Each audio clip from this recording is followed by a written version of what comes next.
Hello friends, welcome back to the channel. आज हम operating system की यूनिट 2 स्टार्ट करने वाले हैं जिसका नाम है कॉन्करेंट प्रोसेस। इसमें हम जो पहला टॉपिक कवर करने वाले हैं वो हमारा प्रोसेस सिंक्रोनाइजेशन। प्रोसेस सिंक्रोनाइजेशन से है क्या, पहले हमें प्रोसेस, जैसे कि मैं पहले भी आपको बता चुकी हूँ प्रोसेस क्या है। प्रोसेस एक हमारी डायनामिक आइडेंटिटी है। जो भी हमारा प्रोग्राम होता है, प्रोग्राम एक हमारी क्या है कि स्टैटिक आइडेंटिटी है। अगर हम कोई भी प्रोग्राम को एग्जीक्यूट करते हैं तो वो क्या बन जाता है, प्रोसेस। प्रोसेस सिंक्रोनाइजेशन है क्या? Process synchronisation is the coordination of execution of multiple processes का। प्रोसेस सिंक्रोनाइजेशन एक तरीके का मेथड है जिसमें हम क्या करते हैं, एग्जीक्यूट करते हैं मल्टीपल प्रोसेसेस को in a multiple process system. Multiple processes को मल्टीपल सिस्टम पे एग्जीक्यूट करते हैं। किस लिए करते हैं? To ensure that they access shared resources in a control and predictable manner, कि जो उनके पास रिसोर्सेज है वो आपस में क्या कर सके, शेयर कर सके। इस चीज़ के लिए हम क्या यूज़ करते हैं, प्रोसेस सिंक्रोनाइजेशन।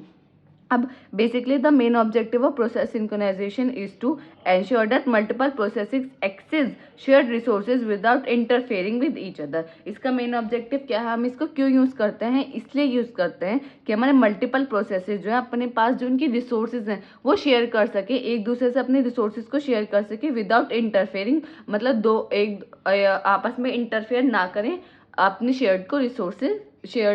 रिसोर्सेज को शेयर आपस में कर सकें। वो हमारे किसके थ्रू करते हैं, हम प्रोसेस सिंक्रोनाइजेशन में।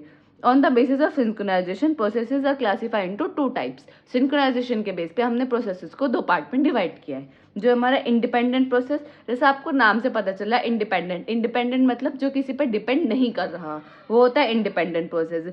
Execution of one program does not affect the execution of other processes, कि एक प्रोसेस हमारा एग्जीक्यूट हो रहा है, वो अपने एग्जीक्यूशन से दूसरे प्रोसेस पर कुछ भी अफेक्ट नहीं डाल रहा, कोई भी उसका अफेक्ट नहीं है दूसरे प्रोसेस पे, तो क्या इंडिपेंडेंट, क्यों किसी पर डिपेंड नहीं कर रहा है। दूसरा corporative process. Execution of one process affect the execution of other process, कि एक प्रोसेस से एग्जीक्यूशन हम कर रहे हैं तो वो अफेक्ट कर रहा है दूसरे प्रोसेस के एग्जीक्यूशन पे। ये होता है हमारे बेसिकली दो टाइप के, ठीक है। नेक्स्ट आता हमारा race condition. Basically race condition क्या होता है? रेस कंडीशन में ये होता है कि हमारे कोई भी एग्जीक्यूशन ऑफ प्रोग्राम है, जैसे हमने ये लिखा हुआ है, अगर हम इनका ऑर्डर चेंज कर दें, when order of execution can change the result will be change, तो वो ऐसी कंडीशन हमारी क्या होती है, हमारी रेस कंडीशन होती है। कि जहाँ हम अगर ऑर्डर का एग्जीक्यूशन चेंज कर दें तो रिजल्ट हमारा चेंज हो जाए, that condition is called race condition. या हम इसको वो बोल सकते हैं कि हमारा जो कोड तो सेम होता है, इसमें जो देखो आप, कोड तो हमारा सेम होता है लेकिन जो हमारे प्रोसेसेस हैं वो क्या होते हैं, दोनों डिफरेंट होते हैं। और वो क्या ये शेयर करते हैं, वो जो रिसोर्सेज मतलब शेयर करें, जैसे हमने इसकी में एग्जांपल लिया है तो एक्स को शेयर कर रहे हैं, तो दोनों क्या है, ये शेयर्ड वेरिएबल है एक्स, जो P1 प्रोसेसेस भी यूज़ कर रहा है, P2 प्रोसेस भी यूज़ कर रहे हैं। We are expecting that the final of x will be 5, put due to the race condition the final of x will be either 4 और 6, कि अगर हम मान रहे हैं कि x की हमारी वैल्यू आएगी हमारी 5, लेकिन रेस कंडीशन क्या है कि अगर हम उसका एग्जीक्यूशन चेंज कर दें, उसका ऑर्डर चेंज कर दें, तो हमारा रिजल्ट भी हमारा चेंज हो जाएगा। रेस कंडीशन की वजह से उसका आंसर क्या आ गया था, 4 आएगा या 6 आएगा, that condition is called race condition. जैसे मैंने इसकी डेफिनेशन में लिखा है, several processes access and process the manipulation over the same data concurrency and then the output depend on the particular order in which the access take place. जो मैंने आपको बताया वही इसमें लिखा, आप एग्जाम्पल लिख दें। या आपको 2 नंबर में पूछ सकता है कि रेस कंडीशन क्या होती है, तो बस आपको ये ध्यान रखना है कि अगर हम ऑर्डर चेंज कर दें अपने प्रोग्राम का, ये जो भी हमने लिखा हुआ उसका हम एग्जीक्यूशन ऑर्डर चेंज कर दें, तो जो उसका रिजल्ट है वो भी चेंज हो जाएगा। जो हमारा एक्सपेक्टेड रिजल्ट है, हम चाह रहे हैं 5 आ जाए, लेकिन वो रेस कंडीशन की वजह से क्या आ रहा है, 4 या 6 आ रहा है, तो उसका आप एक एग्जाम्पल लिख लें। नेक्स्ट टॉपिक होता है हमारा बेसिकली क्रिटिकल सेक्शन। अब क्रिटिकल सेक्शन है क्या? क्रिटिकल सेक्शन वो सेक्शन है जहाँ हम शेयर्ड रिसोर्सेज, जो हमारे कॉमन वेरिएबल्स होते हैं, कॉमन रिसोर्सेज होती हैं, उनका जो कोड है जहाँ हम लिखते हैं, उस सेक्शन को हम बोलते हैं critical section. The critical section is a code segment. Critical section क्या एक कोड सेगमेंट है, where the shared variable can be access, जो शेयर्ड वेरिएबल है वहाँ हम उनको रखते हैं। Atomic action is required in critical section. Only one process can execute in the critical section at a time. Critical section में एक process execute करता है एक time पे. All the processes have the weight to execute in the critical section. एक process P1 अगर अंदर है तो जो अगर P2 अंदर आना चाह रहा है तो क्या करेगा, वेट करेगा P1 के completion होने का। क्रिटिकल सेक्शन क्या है? क्रिटिकल सेक्शन एक ऐसा सेक्शन है जहां हमारे क्या होते हैं, जो हमारे कॉमन वेरिएबल होते हैं, कॉमन रिसोर्सेज होते हैं, उनका क्या लिखा होता है, उनका कोड लिखा हुआ होता है। जैसे कि मैं आपको बताती हूँ, एग्जाम्पल से लेते हैं, हमारे P1 प्रोसेसेस है, P2 प्रोसेसेस है, इसमें XY है, इसमें XZ है। तो कॉमन जैसे X का हमारा कोड लिखा है X equal to X plus 10, इसका लिखा है X equal to X plus 50। तो ये जो x प्लस 10 और x प्लस 50 होगा, तो ये कहाँ लिखा होगा? ये हमारा कहाँ लिखा होगा? क्रिटिकल सेक्शन में लिखा होगा। क्यों लिखा होगा? क्योंकि x जो वो क्या है, वो हमारा कॉमन वेरिएबल है जो हम P1 और P2 में यूज़ कर रहे हैं। ठीक है, तो इन दोनों का कोड कहाँ लिखा होगा? हमारा क्रिटिकल सेक्शन में। इसको बोलते हैं हम क्रिटिकल सेक्शन। ठीक है, आई होप ये आपको क्रिटिकल सेक्शन समझ आ गया होगा। तो हमारा क्या होता है, पहले do entry section, critical section, exit section, reminder section. अब क्या होता है, कोई भी प्रोसेस है P1, वो क्या है, अनक्रिटिकल सेक्शन के अंदर आना चाह रहा है।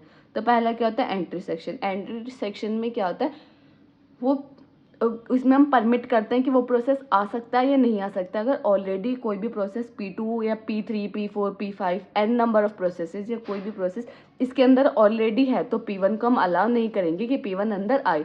तो हम एंट्री सेक्शन में क्या करते हैं कि परमिशन देते हैं कि वो क्रिटिकल सेक्शन के अंदर आ सकता है या नहीं आ सकता। Then critical section. Critical section मैंने आपको बता दिया क्या होता है, जहाँ कॉमन वेरिएबल, कॉमन रिसोर्सेज का जो हम कोड है वो लिखा होता है। मैंने जैसे एग्जाम्पल के थ्रू आपको बताया। फिर क्या होता है, एग्जिट सेक्शन। एग्जिट मतलब हमारा काम हो गया, ठीक है, हम एग्जिट कर रहे हैं। एंट्री सेक्शन क्या होता है, सॉरी, क्रिटिकल सेक्शन से ऊपर, क्रिटिकल सेक्शन के ऊपर क्या होता है, एंट्री सेक्शन, उसके नीचे क्या होता है, हमारा एग्जिट सेक्शन। फिर होता है हमारा रिमाइंडर सेक्शन, जो हमारा क्या होता है, जो हमारा क्रिटिकल सेक्शन होता है जस्ट उसका अपोजिट होता है रिमाइंडर सेक्शन। क्रिटिकल सेक्शन में तो वो कोड लिखे होते हैं जो हमारे शेयर्ड रिसोर्सेज है, कॉमन है सब में। इसमें क्या है, नॉन शेयर्ड डेटा आता है। इसमें तो शेयर्ड डेटा आता है क्रिटिकल सेक्शन में। रिमाइंडर सेक्शन में क्या आता है, नॉन शेयर्ड डेटा आता है, जिसमें कुछ भी कॉमन वेरिएबल नहीं होते, जो हम कॉमन रिसोर्सेज को शेयर नहीं करते, वो किसके अंदर आते हैं, रिमाइंडर सेक्शन के। और जो उसमें हम करते हैं या जो शेयर्ड डेटा आता है वो किस में आता है, क्रिटिकल सेक्शन में। क्रिटिकल सेक्शन, ठीक है। क्रिटिकल ये क्या है, एंट्री सेक्शन। अब इसमें क्या होता है, एंट्री सेक्शन वही मैंने बताया, handle the entry into the critical section. ये हैंडल करता है कि एंट्री होगी किसकी, क्रिटिकल सेक्शन में। It acquire the resources needed for execution by the process. ये इसके पास क्या होते हैं, रिसोर्सेज होते हैं जो आपको एग्जीक्यूशन के लिए जरूरत पड़ती है। In the entry section the process request for the entry in the critical section. कोई भी अगर प्रोसेस एंट्री करना चाह रहा है तो पहले क्या वो उसे रिक्वेस्ट भेजनी पड़ेगी, क्या आप फ्री हैं, क्या इसके अंदर कोई प्रोसेस तो है नहीं, क्या मैं अंदर आ जाऊँ। देन वो एंट्री सेक्शन में आएगा। एग्जिट सेक्शन क्या है, handle the exit from the critical section. वो क्या करता है, एग्जिट कराता है क्रिटिकल सेक्शन में। It release the resources. जो भी सारी रिसोर्सेज होते हैं वो क्या करता है, उनको रिलीज कर देता है कि आप अपनी ले जाओ।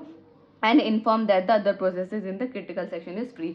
और वो दूसरे जो प्रोसेसेस वेट कर रहे हैं उनको बताता है कि at the time critical section हम फ्री हैं, आप आ जाइए और अपने प्रोसेस को एग्जीक्यूट कर लीजिए।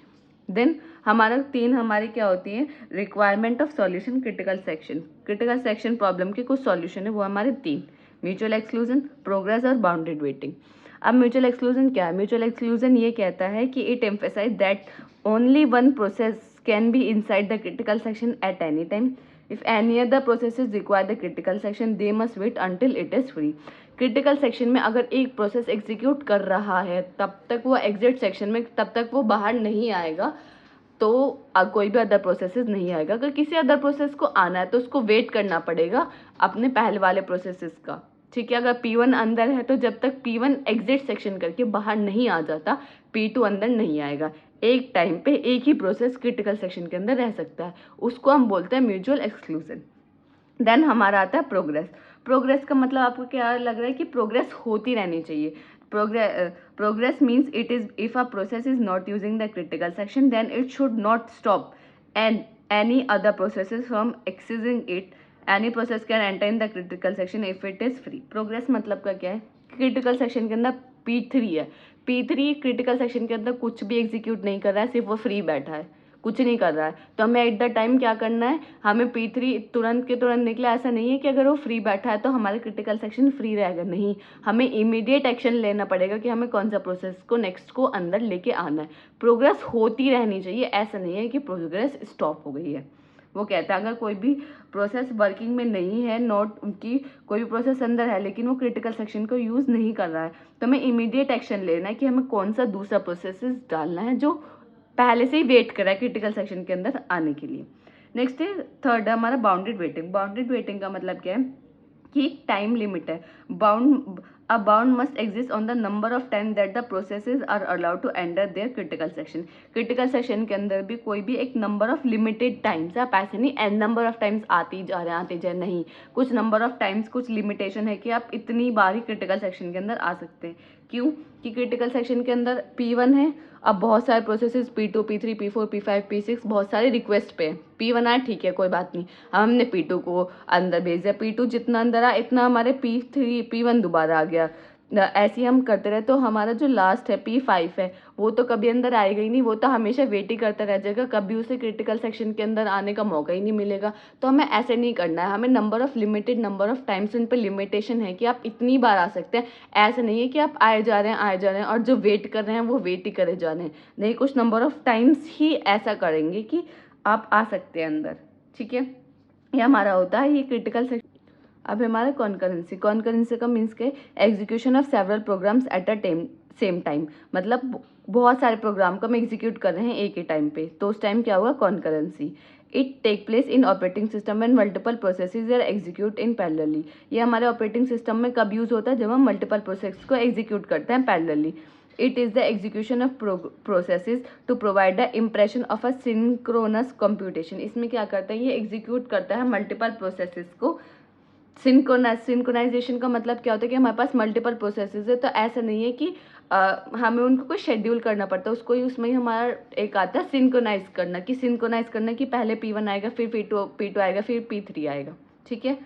अब in concurrency resources are shared among the processes. जो हमारी रिसोर्सेज होते हैं वो शेयर किसके बीच में होते हैं, प्रोसेसेस के बीच में। That result in trouble such a starvation and deadlock. Starvation और डेडलॉक मैं पहले भी बता चुकी हूँ, पर डेडलॉक का मीन्स क्या होता है कि अगर हमारे पास एक P1 प्रोसेसर है, एक P2 के पास क्या हमारा प्रिंटर है, P1 के पास हमारे प्रिंटर है, P2 के पास हार्ड डिस्क है। जिसके पास प्रिंटर है उसको हार्ड डिस्क चाहिए, जिसके पास हार्ड डिस्क है उसको प्रिंटर चाहिए, लेकिन आपस में दोनों रिसोर्सेज शेयर करना ही नहीं चाहते ना। प्रिंटर वाला जो हमारा जिसके पास प्रिंटर है वो अपना प्रिंटर नहीं देना चाहता, जिसके पास हार्ड डिस्क है वो उसको नहीं देना चाहता। तो एट द टाइम वो कंडीशन क्या होगी, डेडलॉक आएगी कि दोनों में से कोई भी अपने रिसोर्सेज को शेयर करना नहीं चाहता। स्टारवेशन का मीनिंग होता है भुखमरी। भुखमरी का मतलब क्या है कि भुखमरी हो जाता है। भुखमरी का मतलब क्या है कि कोई एक हमारा वेटिंग में ही है, हमेशा वो वेट में ही रह गया, जो उसको चाहिए वो उसको मिल ही नहीं रहा। तो अगर जब हम रिसोर्सेज को शेयर करते हैं तो हमारे पास दो प्रॉब्लम आती है, स्टारवेशन और deadlock. It support mechanism like memory allocation. ये सपोर्ट करता है हमारी मेमोरी एलोकेशन को, एग्जीक्यूशन ऑफ प्रोसेसेस को, computation scheduling to maximise throughput, ठीक है। अब प्रिंसिपल ऑफ कॉन्करेंसी है क्या, there are two type of concurrency processes, similar trouble overlapping and interleaved processes. दो टाइप के कॉन्करेंसी प्रोसेसेस होते हैं जो हमारे इन ट्रबल्स को निकालते हैं। जो operating the OS scheduling policy, the activity of other processes, the way of handling interrupt by the operating system. ये क्या हमारे प्रिंसिपल्स हैं, इसके दो मेन प्रिंसिपल्स हैं, in trouble overlapping and interleaved processes. इसमें क्या होता है, ऑपरेटिंग सिस्टम शेड्यूलिंग का हम यूज़ करके हम स्टारवेशन और डेडलॉक को ख़त्म कर सकते हैं। Activity of other processes, the way of Henle interrupt by the operating system, कि हम कोई भी इंटरप्ट आए उसको हैंडल करने के लिए। अब प्रॉब्लम्स क्या आएंगी, it is a troublesome to share of global resources, कि हम शेयर कर रहे हैं क्या global resources. The management of allocation of resources, की जो हम रिसोर्सेज को एलोकेट कर रहे हैं उसको मैनेजमेंट भी करना बहुत ज़रूरी है। आइडेंटिफाई प्रोग्रामिंग एरर, आपको भी प्रोग्राम लिख रहे हैं उसमें आइडेंटिफाई करना एरर, कि एरर क्या है। तो ये सब काफ़ी प्रॉब्लम्स हैं। एडवांटेजेस क्या है, run many application at the same time, वही लेस टाइम कंज्यूमिंग है, बहुत सारे प्रोसेसेस को हम एक ही टाइम पे एग्जीक्यूट कर सकते हैं। Better functionality, better average response time, ये सब इसके सेवरल एडवांटेजेस हैं। तो ये हमने स्टार्टिंग के 3 टॉपिक हमने आज कवर कर लिए हैं। तो अगर ये इसमें आपको कोई भी डाउट है तो आप कमेंट सेक्शन में पूछ सकते हैं। अगर आपको ये वीडियो अच्छी लगी हो तो लाइक कमेंट शेयर करना ना भूलें। Thank you for watching this video.